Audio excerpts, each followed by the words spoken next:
Hey friends. Hey, welcome back to the Faith Driven Leader podcast. I'm your host, Ann Thompson, and today I am joined by a new friend, Lyle Wells. Lyle is the president of Integrus Leadership. He's a longtime pastor, he's a church planter, he's a former college basketball coach, and he's a trusted guide to high impact leaders all around the world. He's known for pairing pastoral care with super practical tools, and you'll hear a little bit of humor. And he invests in hundreds of leaders each year. And he's a devoted husband and a dad. And tonight he's going to invest in you and me in this conversation. Lyle's new book is called Easy to Follow. It was just released back in October. And it's all about leading like Jesus through behaviors that influence others and create real outcomes. And in this conversation, we're going to dig into a lot of practical things. You're going to want to listen to this one a few times over. We're going to talk about why leadership isn't a title or a personality, but it's a behavior. We're going to talk about how Jesus modeled leadership without ever being called a leader, why that matters for us today. We're going to talk about how God measures leadership. Here's a hint. It's about diligence and it's about servant leadership, but with a new twist on the idea of servant leadership that I think you're really going to find encouraging and inspiring. We're going to talk about how to craft a mission statement for ourselves as leaders, and a process statement that kind of guides our day-to-day behavior. I'm still kind of working on those for myself. And then we're going to talk about things like mentoring versus managing, and teaching versus telling, and becoming a lighthouse leader that offers direction and connection and protection for those that we lead. You're going to want to grab the book, Easy to Follow. There's a link to that in the show notes. And if you really want help integrating this into your leadership, you can always book a coaching consult with me there in the show notes as well. So let's dive into my conversation with Lyle Wells. Well, hey, Lyle Wells, I am so excited to talk to you. This is our first time meeting, and those are always such fun podcast conversations. Thank you for joining the show today.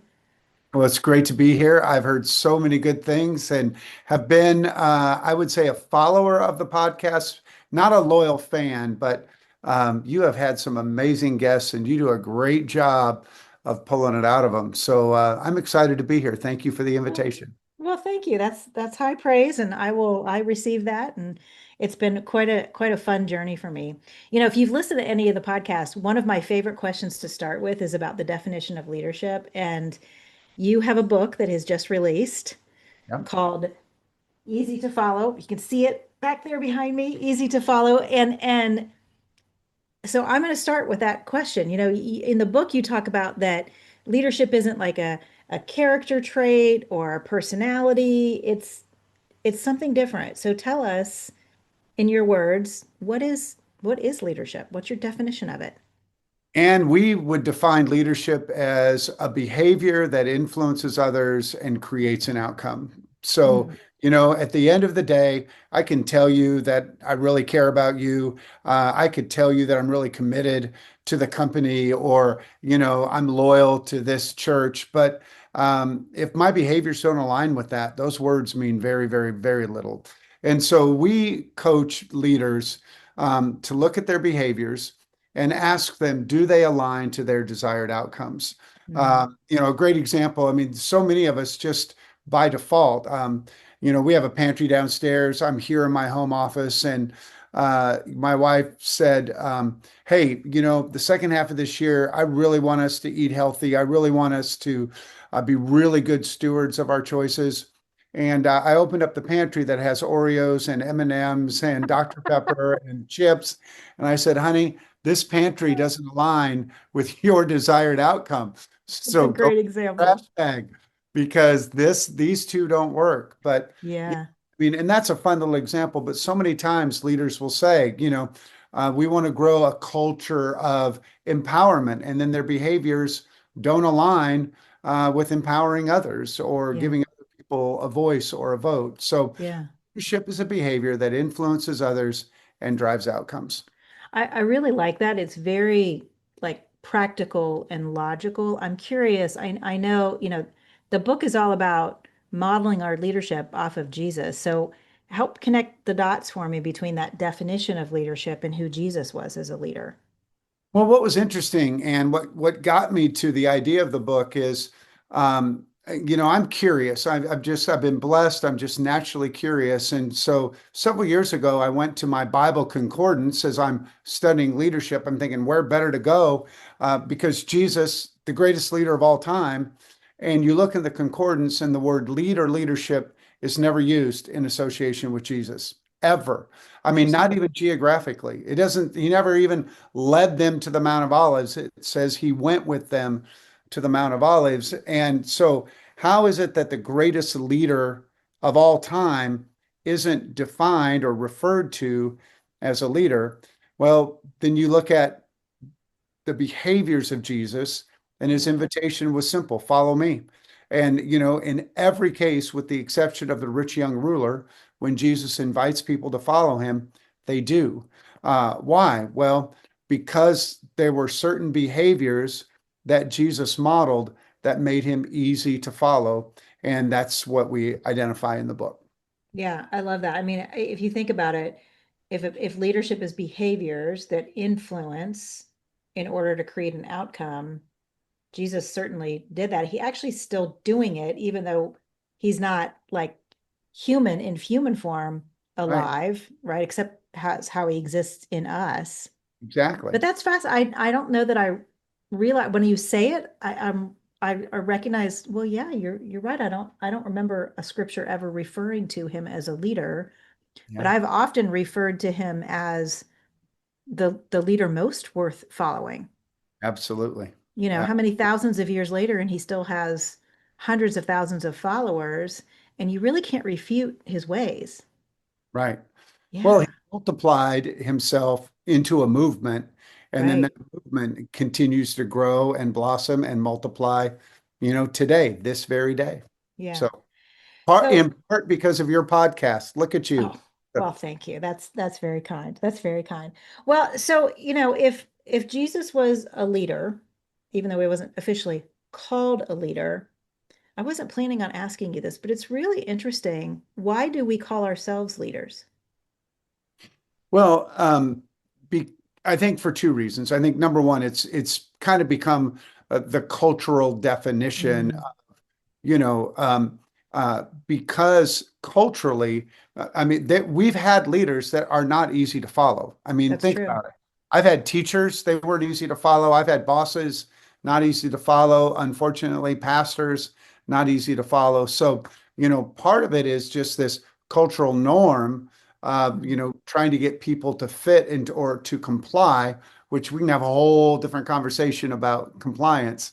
yeah, Um, but I think the other thing is, it's a lot more palatable to say, I'm a leader of my church than I'm the guy that's easy to follow at my church. yeah, I'm the easiest one to follow at my church. So no, I mean, leadership is a principle. I mean, it is a yeah, behavior. It is a fact. It's just Jesus never had to refer to him, and nobody referred to him. They called him teacher, which yeah, certainly implied his leadership. But it was just that, because of his compassion, because of his humility, because of his clarity, he was somebody. And let's not discount. He was performing miracles and healing people too. Um, you right. know, that'll create quite a following, and Yeah, raising Lazarus from the dead. So, but I think there's some cultural connotation to that, and there's just in our context, it's a lot easier to say I'm a leader than I'm the easiest one to follow. yeah, that's really interesting. That's interesting. Okay, so now you've got me really thinking about all the results, all the outcomes that Jesus achieved, right? And it's got me wondering, as a leader, I have certain ways that I maybe measure my success as a leader. I'm curious, like, God was assessing Jesus' leadership somehow, I guess. Like, how does God measure our leadership? Now my brain is like going, oh, this is now I'm spinning a little bit. But let's talk about how we Yeah. assess ourselves and what does that have to do with how, again, back to Jesus. I'm quite curious. I can't wait to hear your answer on this. Well, in Western culture, and I know you're very active in your church, and you've talked to many, many ministry leaders. And when I say ministry leaders, I mean there's men and women running for-profit businesses that see their companies as their extension, their ministry.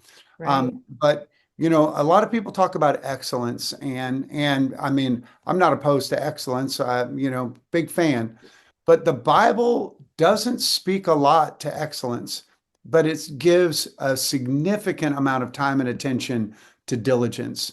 So I would Mm. say the first thing that God would measure in a leader is what's your diligence? What's your level of faithfulness? What's your level of persistence?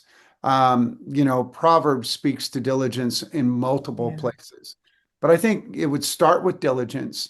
And I think that the second thing would be in service. Jesus Mm. said in Matthew 25, whatever you've done for the least of these, you have done for me. Now, Yeah. servant leadership, again, I see people who are like, oh, I'm a servant leader. I'm willing to shovel the walks, even though I'm the CEO, or I'm willing to wrap presents for kids, even though I'm the pastor. Okay, I'm glad you're willing to do that, and I want you to keep doing that, please. But servant leadership is helping others learn, grow, dare, and change. Um, Mm. I mean, my favorite leadership passage in all of Scripture is Deuteronomy 3:28. The Lord tells Moses, "You're not going to lead the nation of Israel into the promised land." He Mm. says, "Then go commission Joshua, strengthen and encourage him." Yeah. That's being a servant leader. Are you strengthening others? Are you helping others grow the skills that they need to survive or to thrive and flourish? And are you encouraging them? Yeah. Um, you know, um, Donald Miller, building a story brand, The Hero's Hmm. Journey. You have a hero, they have a problem, and they meet a guide. You wouldn't be in a room with me for more than 10 minutes before I would remind you we are guides, not heroes. Yeah. If you're truly trying to lead like Jesus, you are simply a guide, helping other people do what they're called to do heroically. Our goal has to be the success of others. At Integris, we say if it's not about others, it's broken. And so I would say God would measure good leadership in our diligence and in our service. So interesting. I love that reframe, Lyle, of servant leadership.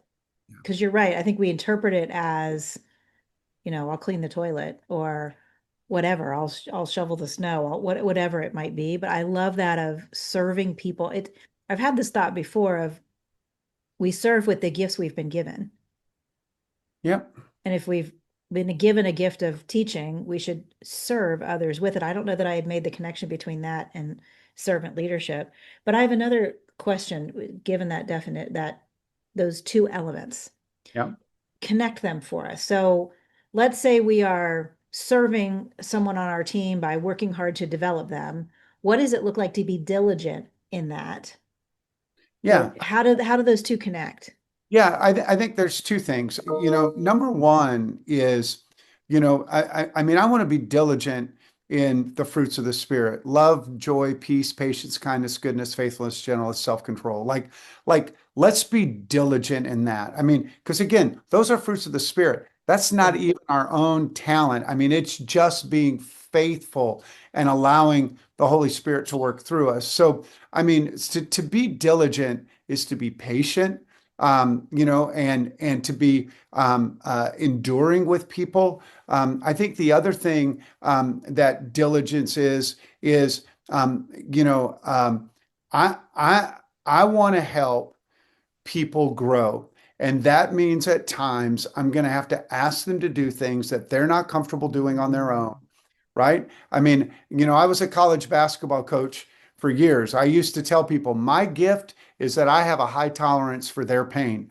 My players' discomfort caused me no discomfort at all. Because I would sit with them and before the season, and if they told me I want to be an All-American, I would ask them, do you know what it takes to be an What it All-American? takes. Because I do.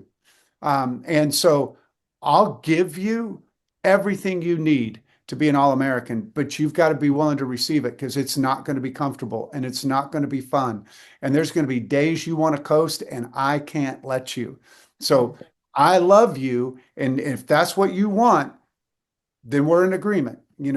Do I have permission to coach you hard? Yeah. I mean, I'm dealing with 19-year-olds, and a month later, I'm riding them like a rented mule. And they're like, why did I agree to this? Because I tell them, I never get tired of saying, do it again until you do it Yeah. right. So we'll Yeah. just again, we'll just do it again. We'll just do it again. And so, yeah, I think those are the kinds of things. I mean, Jesus was easy to follow, but he wasn't easy on his followers. Let's be very clear. Mm. And so, he held them to a high standard. He challenged them. He, at times seemed pretty frustrated with them. Yeah. But I love. I mean, I asked you before we started recording. What are you learning lately? My favorite thing right now at the end of Luke chapter 9, Jesus sets his face towards Jerusalem. And the Bible says, two of his disciples, James and John, went ahead of him into a Samaritan town, but the Samaritan town didn't welcome him.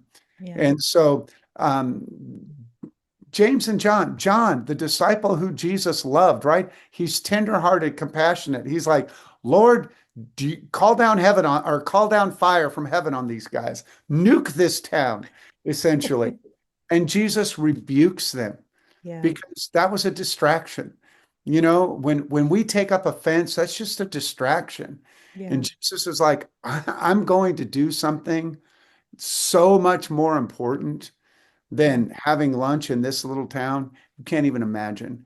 And I Yeah. mean, the Lord has really dealt with me about distractions and picking up offenses and carrying offenses. And I mean, it's just been a beautiful, not always comfortable, but a beautiful work. Well, it's actually a different, even another facet of diligence, right? Like Yeah. staying the course, even despite those distractions, even despite when you don't get the result that you wanted, even despite when someone is not happy with you, like that, you know, that patience and that diligence really do play a role there. I love that. That's Oh, really, and this, you're not always going to be popular as a leader. I mean, if you hold a standard and you are diligent. I mean, yeah. I coached 8 All-Americans as a college basketball coach, and at one point in their careers, all 8 of them hated my guts. I mean, there was a time, right? I mean, my wife and I have raised 2 pretty amazing children, but at points in their upbringing, I mean, I was my popularity rating in my own home was a 0. Yeah. And and that's okay. I mean, we're doing it because I mean, as long as the motive is because I love you and I care deeply for you, and the consequences of you doing this thing are so much more dire than the consequences of you being mad at me, Yeah. then I'm staying the course. Yeah, that's a really, to use an overly used Christian phrase, that's a good word. I know there are people listening right now who have, kids in their home or employees on their team who aren't happy with them. But when we're serving out of love and out of, the direction and the wisdom that the Lord has given us, that's where the diligence comes in.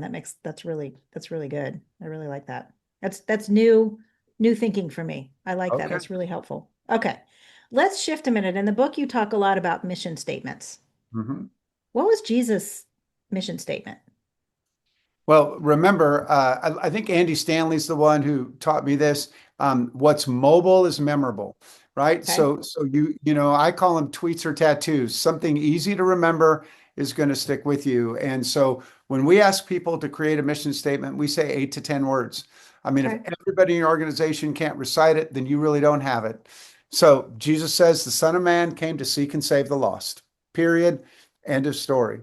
Now, how did he behave to seek and save the lost? We call that the process statement. So there's a Mm, purpose statement. What are you called to okay. do? The process statement is what does it look like? And with Jesus, it was teaching, preaching, healing. And I mean, Okay. there's very few times you find him in scripture where he's not teaching, preaching, or healing. Yeah. So, yeah, the So Son of what's your missions? I'm sorry, what's that? to equip and encourage kingdom leaders for greater impact. That's yours? That's mine. And then my process statement is I want to do hard things with people I really care about and have fun doing it. And Wow. that's kind of the filter of opportunities. Is it a hard thing? Could I really care about these people? And, it doesn't mean we're going to be ha ha, joy, joy all the way, but can we have some fun doing it? So, Yeah. So give us some coaching on how to think about what our mission statement is. yeah. What are some things we should be thinking about relative Um, to that? Oh, it's so I'll give you a couple. So Okay. when strategic planning, and we sit with our leaders at Integris, and we put on one wall all the things that are unique about us. What are things that you mentioned leadership as a behavior is very practical. One of our uniquenesses is we are insanely practical when we teach, when we coach, like we get it down to where the rubber meets the road. So our practicality is a uniqueness. On the other wall, we define we call them elitenesses. They're things that everybody does, but Yeah. maybe we do them just better than most. Okay.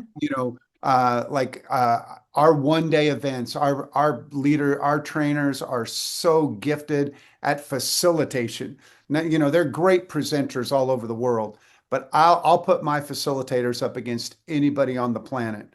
So unique and elite, and then try to live in that space between your uniquenesses and Mm, your elitenesses.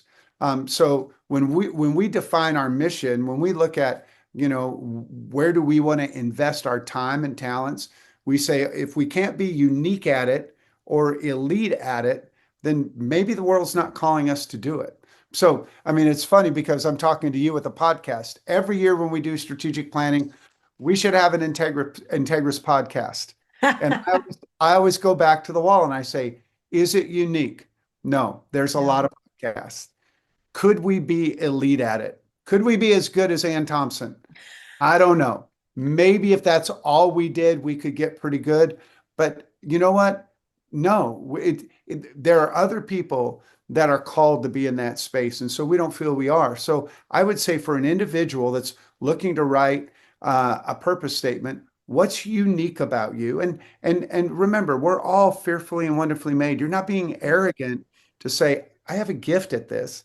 And then on the other side, what's elite? What are some unique experiences that you had, or some elite experiences that you had? Maybe you've worked at a place, I mean, you worked at Procter and Gamble. I mean, high performers. So you're very comfortable with high performing people because you've lived around them for so long. Yeah. Yeah. So you host a podcast where you're not intimidated or threatened to have conversations with them. So that Yeah. would be one. The second I'd ask people if tonight an angel of the Lord showed up and said, you can do three things with the rest of your life, what would they be?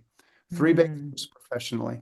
So Ann Thompson, it would be write a book. It would be, become a catalyst for revival in your community or maybe in our country. I mean, I'm speaking for you. I'm just making that up. sure. Yeah. But those, I mean, those things also, because, I think, the Bible talks a lot about sowing and reaping. And I Mm, think the Lord sows things. I sowed things into my children, character traits, dreams, questions, challenges. I think the Lord does the same with us. He's a loving father. And so a loving father sows things into the hearts of his children. And I think that question may help you draw them out. So those are just a couple of insanely practical tools to help you define your purpose statement. I love it. I was thinking when you were talking about the eliteness and uniqueness, it reminds me a lot of, the world I grew up in, kind of a unique value proposition for a product. Yeah. Like what are we the what are we known for and what are we the best in the world at? But I Yep. love this other piece of the three things, that you could do with the rest of your life. One of the things that I've been working a lot with a lot of my clients on is this idea of, and you referred to this, but you know, God designed us with desires in our hearts, each one of us uniquely, and he wants to give us those. Yes. Like it's his pleasure to give us those. That's what scripture tells us, right? And so but so often it's even hard for us to articulate them because we've kind of tamped them down over the years. Yep. And for some of us, if you said, if an angel of the Lord appeared and said you could do three things, it would be hard for us to figure out what we actually want Yeah. because there's so much like expectation from the world Yeah. about what the world wants from us. And then it brings me back again as we're talking about, well, gosh, Jesus dealt with that too, because his disciples wanted him to do certain things Oh, everybody wanted all him the to be a time. political leader, right? Yeah. They're like, let's go get rid of Rome. No, Yeah. one of the things that we believe passionately and is that nobody wants to be average. I mean, you go to a third grade career day and you listen to kids, right? They want to be astronauts, they want to be professional athletes, sing on Broadway, right? Nobody says, I want a middle level management job in a cubicle with a fake plant. Nobody says that when they're 10, right? Right. Yeah. But why so if nobody really wants to be average, we're children of a king, we're fearfully and wonderfully made, then why do we see so much of it? And I would Mm, argue that our dreams get derailed because we either become stuck, we run out of skill, right? Or we become scared. We run out of courage. Go back to my favorite leadership passage in the Bible. Go commission Joshua, strengthen him, get him unstuck, and encourage him, encourage him. make sure he's not scared.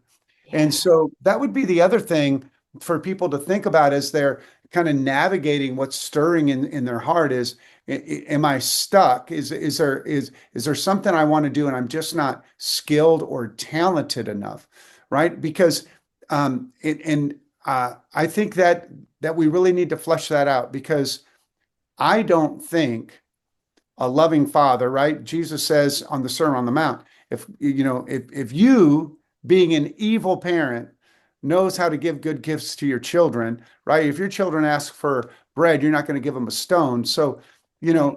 God did not put in my heart to be a worship leader because I am not gifted musically in any way, shape, or form, right? But God gave my heart, put in my heart to be a communicator. So, all right. So now, how do I become a better communicator? Well, I, meet other great communicators. I get advice from people like Bob Goff that says, you have a book in you. And I said, Bob, I've been working on this book for 5 years trying to perfect it. He said, I didn't tell you you had a good book in you. I said you had a book in you. And I'm like, what a beautiful feedback. He's like, your Yes. first book will be your worst book. But Yes. you can write the one bad one before you start writing really good ones. Yes. I mean, what a beautiful thing, but get unstuck because my perfectionism had me stuck. Yeah. Bob Goff got me unstuck. I So, love it. I didn't know that you had worked with Bob. I worked with Bob too. Went to like he does a writer's workshop out in San Diego. I went to yeah. that and Oh then worked with wow. him as a coach and he is phenomenal at getting you unstuck. Yeah, yeah. He No, really this is. this was after a banquet. This was like a three Yeah. conversation after a banquet. But what a blessing that he would be that candid, you know, Yes. to somebody he barely knew. Amen. Right. Thank you. He's like that. He is great about that. Okay, let's shift gears a little bit. In the book, you talk a lot about some of the kind of specific approaches or methods that Jesus used to mentor his disciples. You've mentioned this verse in Deuteronomy that talks about, commission someone and strengthen him and encourage him. And I'm wondering if there's a connection there, but I'm curious, maybe share a couple of those methods that you talk about in the book Yeah. that Jesus used to mentor his disciples that we can, I love the practicality of everything you say. So share them with us in a way that we can think about, well, how would I use that? Yeah. So, to sum it up in even less than a sentence, Jesus always put people over performance. Mm. So, for example, Jesus taught his disciples. He didn't tell them, right? He used parables to teach them. So, if we're going to lead others, right, we have to be teachers, not tellers. I love it when I'm walking through the mall or a restaurant and I hear a parent say, "How many times do I have to tell you?" And I'm that's because telling doesn't work. Right. Telling doesn't work. Teach them, show them why. Tell them the win of doing it this way.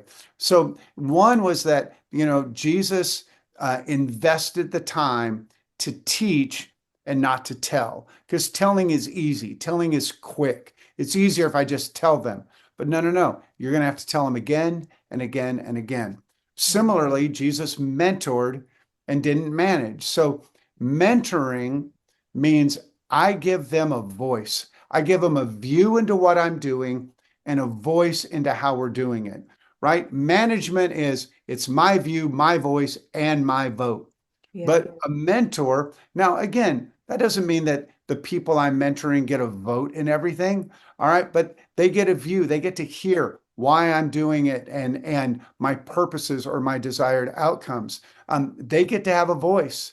Oftentimes living in a college town, I get the opportunity to mentor a lot of young people. And I mean, I'll sit here before a big call and I'll look at one of our interns and say, okay, what are the first three things I should say? Because I'm going to say it exactly the way you did. So what are the first three things I'm going to say? And they're like, and I'm like, come on, and what they don't know, I mean, and the same is true with you. Like, there's nothing you can't recover. Right. So, but giving them skin in the game, right? Helping them develop the skills and eventually giving them the permission. That's what a mentor does. Yeah. Jesus was generous. I mean, Mm. generous leaders are people that are very, very easy to follow. And not because of the gifts that they're giving, it's because of the character of the people. You see that. And, I think people follow conviction. And when you see somebody that has a conviction that I'm going to help vulnerable children or I'm going to help, the displaced in my community, it's that conviction that makes people really want to follow you. So Yeah. I don't want to take up all of our time, but those are just three of the examples of chapters in the book where we get insanely practical. And then the other really fun thing about the book is we have questions for reflection because great leaders are reflective. Yeah. And then we have questions for your team and then questions for feedback in your one-to-ones. So we actually give you the questions you should be asking to find out, am I a mentoring leader or a managing leader? Am I doing a better job of teaching and not telling? Yeah. And so we always want to put a feedback loop into anything that we teach. I love that. I love that. That it is, you're right. The book is very practical in that way. So I will put a link to the book in the show notes. You can buy the book right now. It's already available. So we'll put a link in the show notes to the book and I'll encourage folks to check it out. So, the book lands with kind of a final question. Give us a sneak peek of that. Well, of course, the last question is going to be, are you easy to follow? Yeah. But with that, this is my second book. 5 Day Leader was the first book, and I like, the mind thinks in pictures, and so I always try to end with a really compelling picture. And so, 5 Day Leader, we talked about being a launch pad leader.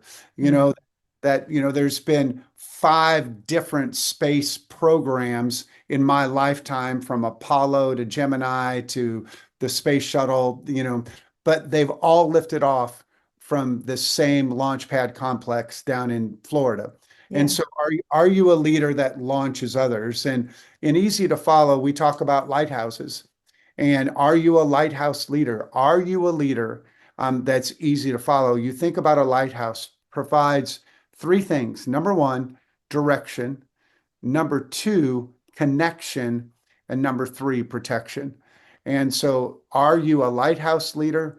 And then we say, if you're not a lighthouse leader, maybe you're just not consistent and you're a Mm. stoplight leader, where there's green lights and red lights and yellow lights, and you're not creating the clarity that you need. And then, maybe you're really new to this leadership thing, or you've had leadership modeled very, very poorly for you in the past, and you're what we call a lights out leader, and you're just creating no illumination, no direction, protection, and direction at all. So Yeah. that's how we end the book. Are you easy to follow? Oh, I love it. And right, because we're insanely practical, you can click on a QR code and take a little test and find out kind of where you're at. I love that. I love that. I'm curious for listeners, for leaders who are listening right now, and they're intrigued, and maybe they're feeling a little convicted that, they've been telling more than they've been teaching, or they've been managing more than they've been mentoring. Where where do we start? How do we figure out for each of us individually, where do I start adjusting my leadership, modeling my leadership more after Jesus? How do we decide where to start? Um, well, I think there's two ways. I think number one is prayer. I mean, just, Lord, show me, convict me. Um, you know, um, uh, Jesus is a third of one member of the Trinity. He hasn't stopped teaching. The Holy Spirit is our counselor. So I would say prayer would be one, but the other one is really with feedback from others. I'd sit with your direct reports. I'd sit with your spouse. I'd sit with your children and say, when have I been hard to follow? Mm. Um, when have you felt loved really well by me? When have you felt led well by me? What did I do that made you feel safe? When did I provide direction, protection, correction, or connection with you? I told you we have two children. They're both adults now. But and I still have date night once a week with my wife. And my children, when I get together with them, I try to have date times with them as well. They both live out of Yeah. town, but they can't order until they answer this question. Tell me one thing I can do to be a better father or to be a better husband. Mm. And, until you give me a little bit of feedback, this date's not going any further. Yeah. It's led to some of the most profound conversations, right? And some of the most ridiculous. I remember when my daughter was a teenager, I said, tell me one thing I can do to be a better father. And she goes, Dad, you text with your index finger. That makes you look like you're 80. I have friends in this town. Use your thumbs, Dad. Please use your thumbs. Like, That's amazing. okay. All That's right. amazing. So, I my love my that. my wife told me last week, you wear too many blazers and not enough suits. And I'm like, and Okay. she's like, young guys wear suits, old guys wear blazers. I don't know where she got this. I don't think it's a fashion rule, but you create conversations when you ask really good questions. I mean, you're the master of that. But Yeah. I would say go get feedback. When have you felt led well? When have you felt really supported by me? When have you not felt supported by me? Yeah. Those are the kind of questions that will help get you on that direction to be Yeah. easier. So here's a little kind of devil's advocate follow-up to that, right? Because some of us are leading people who think really differently than we do, Yeah. who have very different agendas than we might. They maybe are even kind of irked that we associate and identify ourselves as Christians. Yeah. So when we ask, if I ask someone like that, when have you felt well led by me? I can already hear people saying to me, well, yeah, I asked that question. They said, when you did what I wanted you to do. How do we Yeah. deal with those people that are just opposed to the type of leadership? Because Jesus dealt with those people too, Yeah. Oh, yeah. right? Give us some coaching on that. Well, remember, when you ask for feedback and you're going to the response is going to go in one of four categories. One is it's accurate and they deliver it really well, right? I mean, that what they say is spot on or, it's relevant and they do it in a really nice way. Great, right? Buy that person dinner and remember their birthday. Okay. Yes. Second type of people, they'll give it to you. It's accurate, but it might be a little direct or maybe even a little bit harsh, but they're right. So with those people, I'm still going to say thank you, right? Yeah. I'm going to be impossible to offend. I'm going to say thank you. Now, the third type of person, the feedback they give you isn't accurate, but they do it so beautifully, right? I mean, Yeah. and you're like, okay, I don't think I can do anything with that, but that's, your intentions. You had a heart of gold when you Yeah. shared that. me. Yeah. And I mean, I at my church when I preach, if I wear a tie, I have some older women that will tell me it's the greatest sermon they've ever heard. Does not matter. I love the Golden Girls. They just want me to wear a tie because that's what pastors did when they were growing Yes. up. So three Yeah. times a year I wear a tie, and they're like, "That was a word, Pastor. That was a word." I'm like, "Thank you, thank you." Right? And then the fourth kind are the people you're describing. What they give is not really accurate, and they're Mm. not always really sweet and kind Yeah. about doing it. And again, I'm just going to say thank you, Yeah. and then I'm going to press in a little bit and say, so if the only way you can be led is by me endorsing what you want to do, then why do you need a leader? Why do you need my Mm. endorsement? Why don't you go Yeah. start your own business or start your own company or whatever, there are appropriate follow-up questions to ask. Yeah. Yeah. So, I think that's really good. And there's to me, there's also a question of like, well, there are times when someone has a piece of feedback like that and they believe that they're in the right, that yeah, they know better how to handle a situation, and really stepping back and saying, thank you for that input. yeah, And you as the leader remembering that you probably know different facets of the situation than that person does. yeah, You probably have additional context. And I also believe for I know, and I've been in situations like that, Lyle, sometimes I walk away from it almost starting to doubt myself. Well, wait yeah, a minute, did I make the right decision? Did I not make the right decision? And I've been reminded many times over the course of my own leadership to go back to the Lord and say, hey, and ask him, where was my heart in that yeah, decision? Was yeah, I aligned with you? And I trust that even if I didn't make the right decision, if my heart was aligned to the Lord, he's going to bless it. yeah. It's And if it's you've made a you know, bad decision, own it and mhm, say, team, um, at the time, I was convicted. This was the way to go. And there's been additional information, or as we've gotten further down the road, I just realized this was not the right decision. And so we're yeah, going to course correct. I'm going to ask you to forgive me. Apologize.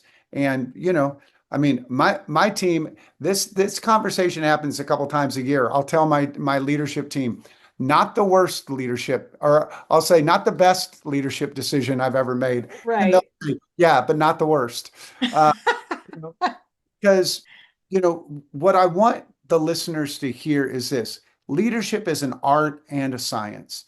I mean, it is this unique blend. And, I think the moment you start to think, I've really got it figured out, there's going to be a challenge or a situation that you never even dared dream or imagine you'd be dealing with, Yeah, not on your bingo card that day. And it's okay. right. We trust the Lord. This is where the diligence comes in. This is where iron sharpening iron, that Mhm. there's wisdom in a multitude of counselors. This is where we, call our friends Ann Thompson and go, hey, what do you think? We're going through a transition. I know you've led others through it. Can you give me some ideas? Yeah, That's where, the devil wants leaders to feel like orphans.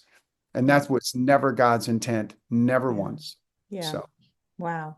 Lyle, I think that if I was a listener of this podcast, which I'm not a listener yet, but I'm going to go back and re-listen to this conversation because I realize we've covered a tremendous amount of ground because you're so practical and succinct with your words that I hope that listeners recognize there's so much depth in what we talked and practicality in what we talked through on this episode. You could probably listen to this one 6 or 7 times and take something new from it every time. Thank you. You have a tremendous amount of wisdom that you just shared with us today. well, thank you. You What a pulled, gift. I mean, you're the interviewer. Well, So, that's what a degree in journalism taught me, I guess. it was really, really a joy. And thank you for your humility.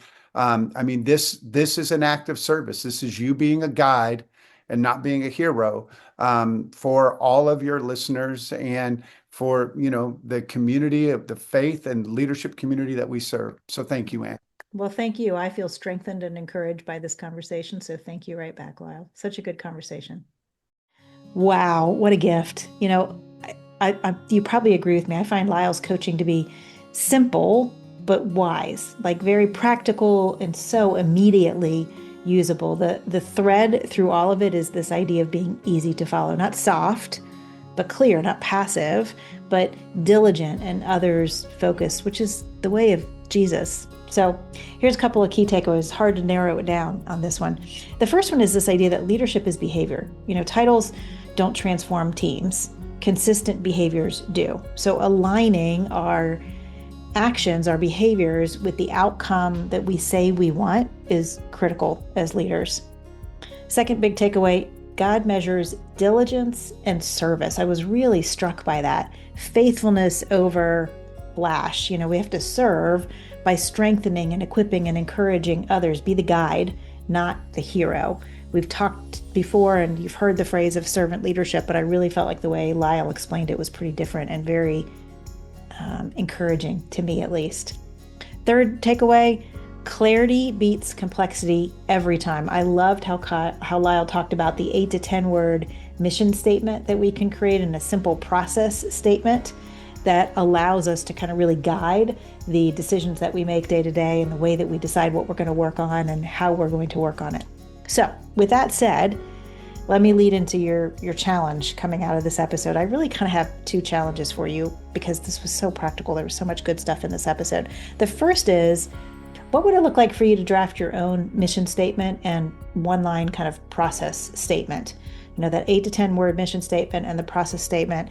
And Lyle gave us some really good coaching for how to do that, thinking about what we're unique in, what we're elite in, and then how do we do the work that we do. So I really want to encourage you to work on that. Share those with me. I'd love to hear them. I'm going to be working on mine too.